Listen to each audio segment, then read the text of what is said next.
मालवन के एक शांत गांव में दो भाई रहते थे, रमेश और विनोद। रमेश था गरीब लेकिन दिल से ईमानदार और दयालु। वो जंगल से लकड़ियां काटकर अपने परिवार का पेट पालता था। उसके जुड़वा बेटे रवि और किशन ही उसकी पूरी दुनिया थे। दूसरी ओर विनोद, वो अमीर था, स्वर्ण आभूषण बनाता था, लेकिन उसका दिल पत्थर सा सख्त और लालच से भरा हुआ। एक दिन रमेश को जंगल में एक चिड़िया दिखती है, पर यह कोई आम चिड़िया नहीं थी।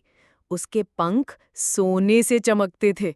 रमेश ने उसे पकड़ना चाहा, पर वो उड़ गई, बस एक सुनहरा पंख पीछे छोड़ गई।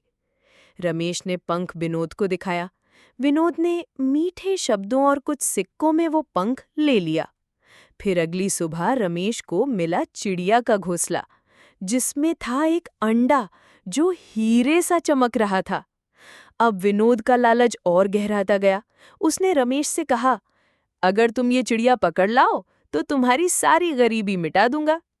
रमेश ने भरोसा किया और चिड़िया को पकड़ लिया।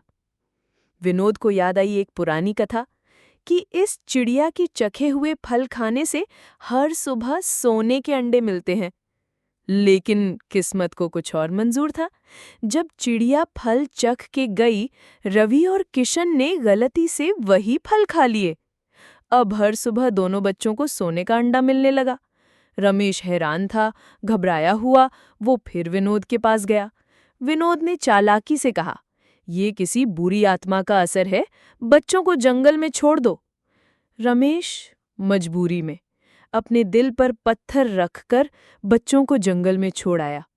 लेकिन किस्मत फिर जागी। उन्हें मिला एक शिकारी गोपाल, जिसने उन्हें अपनाया और सिखाई शिकार की कला। गोपाल ने उन्हें एक खास चाकू दिया जो भाई की मुसीबत में जंग खा जाएगा। फिर दोनों भाई अलग हो गए। रवि उत्तर की ओर और किशन दक्षिण की ओर चल पड़ा। किशन पहुंचा सूर्यपुर, जहां एक 7 सिरों वाला अजगर हर दिन एक कन्या की बलि मांगता था।